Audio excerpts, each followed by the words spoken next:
Hi, everybody. My goodness gracious, I'm finally back with a idea of continuing the discussion we were having about plot. I'm Peggy Mercer. This is my YouTube channel, Writing for Love and Maybe Money. And I hope I don't sound like cornbread because I can tell you it's been a very busy few days here. I am working on film animation for one of my children's books, and I'm really excited. I worked on that last night until about midnight, but all the while now I'm thinking about helping you guys get a handle on how to write and develop the plot for your novel. Now, we talked about plot. What is plot? And we agreed that plot is the something another that happens in the book that you're writing. So, and I've been to town like this with my Gun and Roses shirt on, and now I'm back, and I can already tell you that this house is knee deep, and there's a lot to do, but there's also the plot to talk about. So here we are talking about plot. Plot is what happens. You don't ever want anybody to say, I read her book and I have no idea what it was about. If they know what the book is about, if the reader walks away and knows exactly what happened and really loves the characters and so on and so forth, then she's going to know what happened and she's going to understand the plot of your book. Plots always have certain characteristics or certain details in the development of the plot that's going to be common in all great stories and that you write. Now, plot is going to have a starting place, a little exposition, not too much. Have you ever met somebody and they started telling you something that happened to them 30 years ago, and while they're doing what they're doing, I just cannot stand it.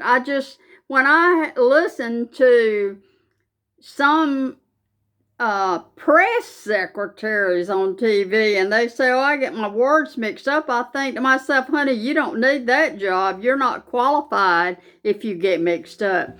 So we don't want to get mixed up. We want to know what the details of plot are, and we want to lay them out in the first little bit of the book, and I'm going to talk about that first little bit of the book. So we want this plot to start with action or some kind of momentous realization. Something is going to kick this story into gear. Some jumping off point, and that's the start of the book.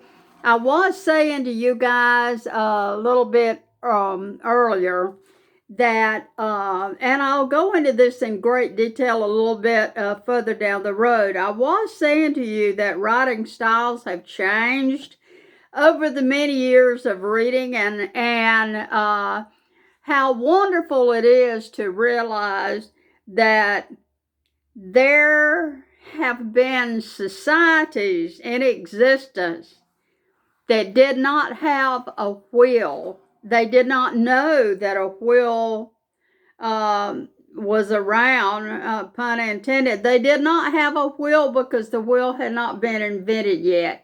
But I can tell you that there's never been a society that did not have stories.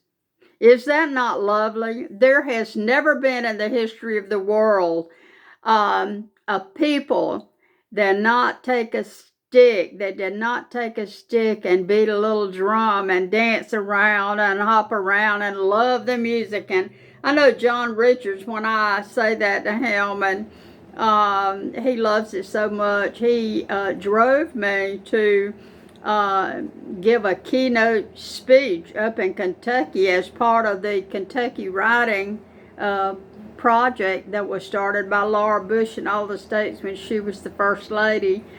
And I told the teachers there, as I was talking to them about rich text language used in the writing of great books, I'll tell y'all all about that a few podcasts on down the road. But I said there has never been a society that did not have words and music. They had stories, they had words, they had music, they danced around. They didn't have books, they didn't have wheels, they didn't have airplanes and stuff, but they had music and they had books. They had words. They would draw pictures on the cave walls. So we're talking about something here, writing a book that is just monumental. We're talking about something that has the possibility of changing people's lives. So you do want to outline and you do want to work on this and you do want to get it right. You want to get your plot right and you want to write down the details of the plot. What happens first? You write that down and then we'll develop it a little bit later on. And then what happens after you jump the story off? I'll tell you what happens. The action in that story has to rise. The action in every great story, every book starts off and then it begins to rise, and we call that rise and action. And you may jot that down right now. Rise and action. So if you're drawing a diagram, you have a little place where the story starts and you can write that down. I'll show you a chart later.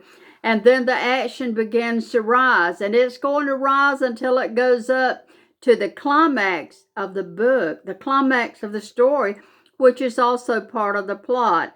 Then the action gets on the other side of the climax, like getting on the other side of the mountain. There's nowhere else to go. It's got to start falling. So we're going to call that fallen action. And we're going to talk about all these parts of the book, the story that you're writing, a little bit later on. But right now, I'm in a discussion of plot. And the detail of the plot that I'm talking about is rise and action. How do you get into rise and action? How do you create rise and action?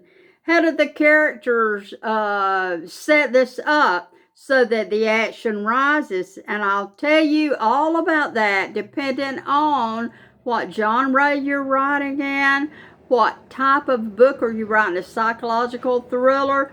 Look at television and you can see the rise in action taking place and all those cop chases that they have going on out in, of course, Los Angeles. Where else? Everybody's chasing somebody down the road.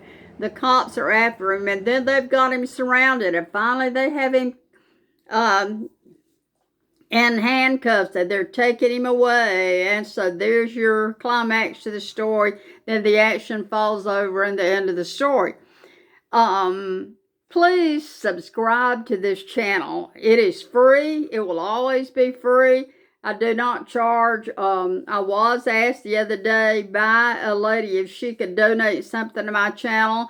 And I said, my cats will love you for it because they don't like the food I've got for them right now. And so she sent me something via my PayPal. And I'm going to send you my PayPal account. And I'm going to send you also my email so that you can send me notes about what you're writing. And let me see if I can mentor you a little bit. And I'm free. I'll tell you something. This is a gift from me to you. This YouTube channel is such a blessing to aspiring writers, and I hope it helps you. And like I said, we'll try not to be sounding like cornbread. We're going to try to do a video with a different camera. I've been having a little bit of trouble with the little cameras I'm trying to use, and so they go off at unexpected times, and then they don't pick up the sound. And I know I have a southern drawl, and look, bear with me. I cannot help that drawl I've got. So right now I'll say bye-bye. And when I do the next podcast in a few days, we're going to elaborate greatly on how you can create rise and action. And I'll tell you how to end your chapter so that the reader won't put the book down. She says, wait, I've got to see what happens next. And that's the most beautiful comment that anybody can make on a book. But right now, it's going to be bye-bye. And I will see you again very soon. And thank you so much